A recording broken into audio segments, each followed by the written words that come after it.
नमस्कार, capital TV Uttar Pradesh देख रहे हैं आप और मैं हूं आपके साथ नवेंदु।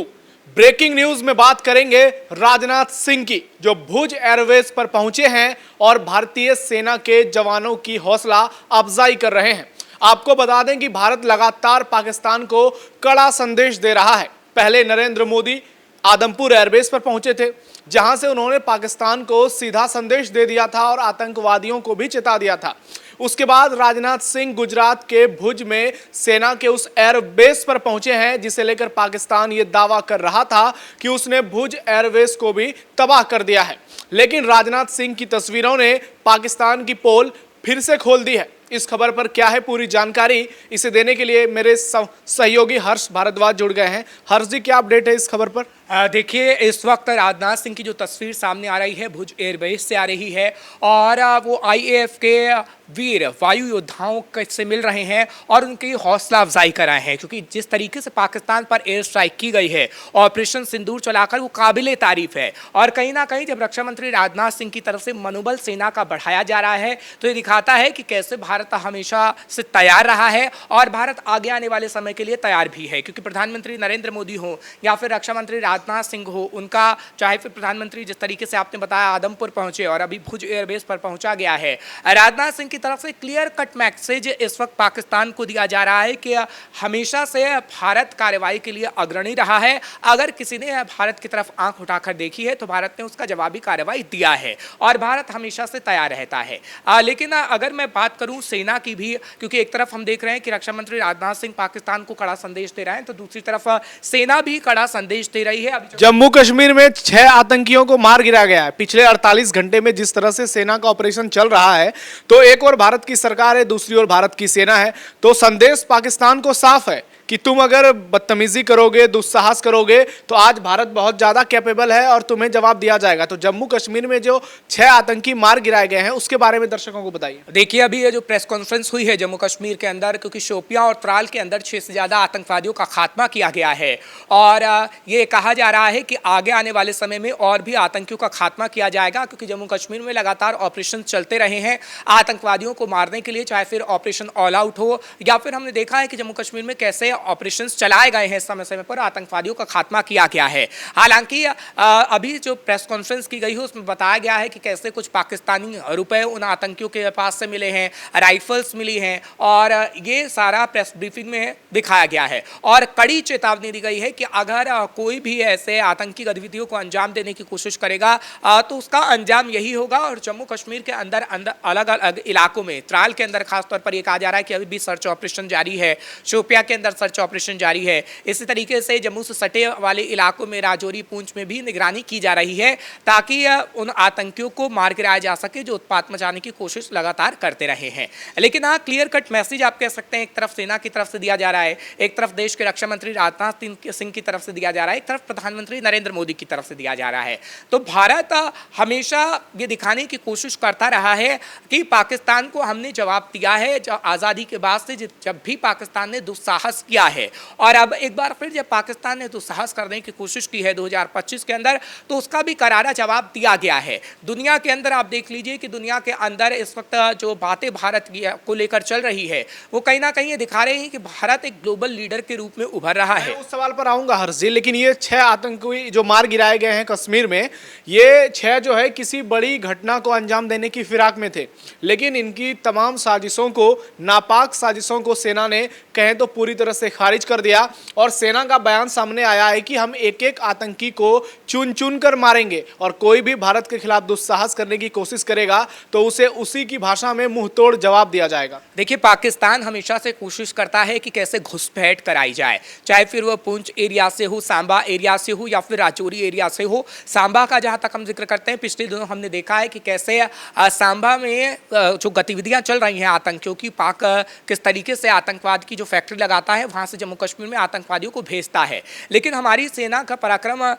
दिखता है कि कैसे वहीं पर आतंकियों को मार गिराया जाता है। इसी तरीके से हम देख रहे हैं कि पाक परस्त जो आतंकी हैं वो कहीं ना कहीं जम्मू कश्मीर को दहलाने की कोशिश कर रहे हैं, कश्मीर में खास तौर पर उत्पात मचाने की कोशिश कर रहे हैं। और जो पहलगाम अटैक हमने देखा था नवेंदु, वो कहीं ना कहीं अब पाकिस्तान को बताने की कोशिश थी। पहलगाम अटैक के बाद जो ऑपरेशन सिंदूर चला गया कि अगर आपने अब आतंकी भेजे तो कहीं ना कहीं अंजाम बुरा होगा, क्योंकि एमईए की तरफ से जो प्रेस कॉन्फ्रेंस की गई थी और जो डीजीएमओ की तरफ से प्रेस कॉन्फ्रेंस की गई उसमें साफ तौर पर एक मुहावरा भी कहा गया था, उदाहरण भी दिया गया था, बताया गया था कि अब पाप का घड़ा भर चुका है, अब भारत बर्दाश्त नहीं करेगा, तो अब चुन चुन कर आतंकियों को मारा जाएगा। और कश्मीर में वही तस्वीर देखने को मिल रही है कि कैसे आतंक जो पाकिस्तान के भेजे गए आतंकी हैं उनका खात्मा हो रहा है और सेना बखूबी दिखा रही है कि कैसे चुन चुनकर आतंकवादियों को मारा जा रहा है, उन्हें जहन्नुम पहुंचाया जा रहा है। लेकिन दूसरी तरफ राजनाथ सिंह भी ये बताने की कोशिश कर रहे हैं कि पाकिस्तान सुधर जाओ,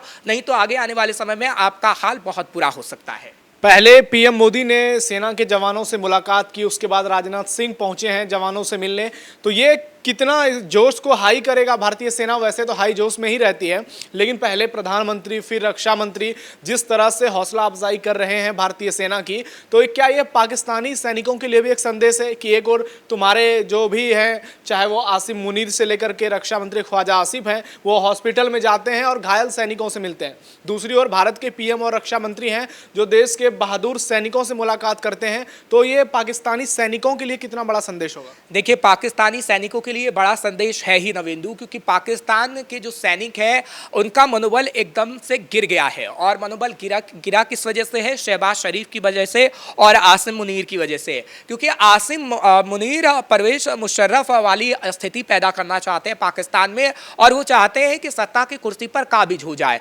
और इसी वजह से हमने देखा है कि जब एक वीडियो सामने आया था ऑपरेशन सिंदूर से पहले, और वो बता रहे थे कि कैसे मुस्लिम की संस्कृति और हिंदू की संस्कृति अलग है, और ये सब बयान जब दिया जा रहा था तो कैसे शहबाज शरीफ खामोश थे। तो आपको लग जाना चाहिए कि कोई सेना के ओहदे पर बैठा कोई बड़ा व्यक्ति वो नहीं है, वो राजनीतिक व्यक्ति बन चुका है और अपनी इच्छा शक्ति में वो पाकिस्तान को बर्बाद करने चला है। अपनी इच्छा शक्ति में वो सेना के तमाम लोगों के मनोबल को गिरा रहा है, और इसी वजह से ये हालात पैदा हुए कि हमने देखा कि भारत को ऑपरेशन सिंदूर चलाना पड़ा और पाकिस्तान के सैनिक घायल हुए। और वो तस्वीर आई कि कैसे बेड पर उनके सेना के जो लोग थे वो लेटे हुए थे और शहबाज शरीफ उनसे मिल रहे थे। तो ये तस्वीर कहीं ना कहीं बनाई गई है नवेंदु, और जो उनकी इच्छा शक्ति थी, मुनीर की जो इच्छा शक्ति है वो यही है कि वो प्रधानमंत्री की कुर्सी पर बैठे, और उनकी इच्छा शक्ति पाकिस्तान के लोगों को भी खा रही है, उनकी इच्छा शक्ति सेना के मनोबल को भी खा रही है, जो तस्वीर पाकिस्तान में देखने को मिल रही है। हरजी पाकिस्तान हर ओर से घिरता नजर आ रहा है। जिस तरह से तुर्की या फिर अजरबैजान ने पाकिस्तान का समर्थन किया, उसे लेकर अब देश में गुस्सा देखने को मिल रहा है। दिल्ली में अभी बड़ी खबर आ रही है कि जो व्यापारिक संगठन है उन्होंने बैठक की और उसमें फैसला ले लिया कि तुर्की और अजरबैजान से पूरी तरह से व्यापार बंद होगा। तो ये सिर्फ ना झटका जो है ये तुर्की और अजरबैजान के लिए है, बल्कि ये चीन और पाकिस्तान को भी कड़ा संदेश है। देखिए, कड़ा संदेश तो है ही, क्योंकि भारत की मैं बात करता हूं तो हम बार बार कहते हैं कि भारत अब ग्लोबल लीडर के रूप में उभरा है। और आयात निर्यात की बात करते हैं तो हमने देखा है कि कितना आयात निर्यात भारत एक से दूसरे देशों के बीच करता है। चीन की बात करूं तो चीन जब हमने देखा था कि गलवान का इंसिडेंट हुआ था तो किस तरीके से चीन के प्रोडक्ट को बहिष्कार किया गया था, वही स्थिति हम अब तुर्की की देख रहे हैं कि कैसे तुर्की ने पाकिस्तान की मदद की है। तो उस वजह से अब पूरी तरीके से बैन किया जा रहा है, मांग की जा रही है कि पूरी तरीके से बैन कर दिया जाए, तुर्की का कोई सामान भारत के अंदर ना आए। और वो तस्वीर हम राष्ट्रीय राजधानी दिल्ली में भी देख रहे हैं, क्योंकि दिल्ली की जो तस्वीर सामने आ रही नवेंदु, क्योंकि जब मैं भी रास्ते से आ रहा था तो कुछ लोग प्रोटेस्ट कर रहे थे, चाहे फिर सीपी में हो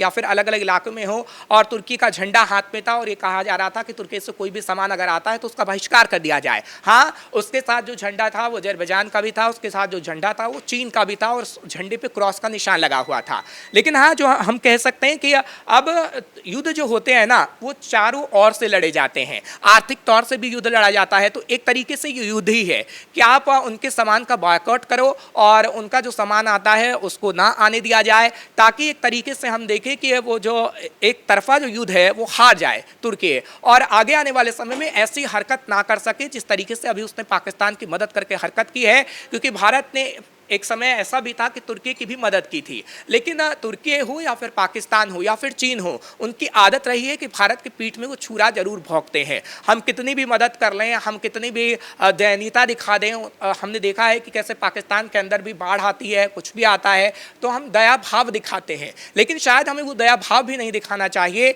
जो हम दिखाया करते हैं, क्योंकि पाकिस्तान उस लायक नहीं है, तुर्की उस लायक नहीं है और चीन उस लायक नहीं है। बिल्कुल, आप हमारे साथ जुड़े हर्ष जी, इसके लिए बहुत बहुत शुक्रिया।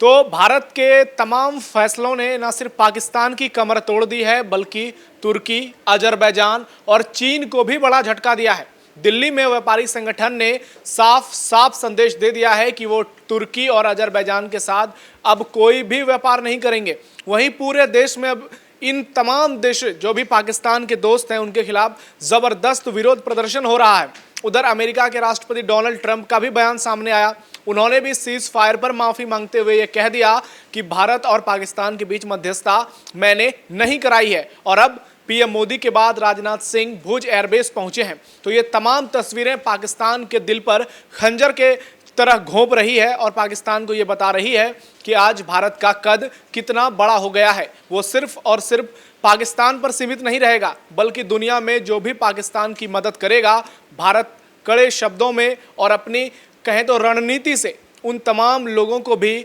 सबक सिखाएगा, ताकि वो दोबारा पाकिस्तान की मदद करने की हिमाकत ना करें। कैमरा पर्सन राजकुमार के साथ फिलहाल इतना ही। आप जुड़े रहिए कैपिटल टीवी उत्तर प्रदेश के साथ। नमस्कार।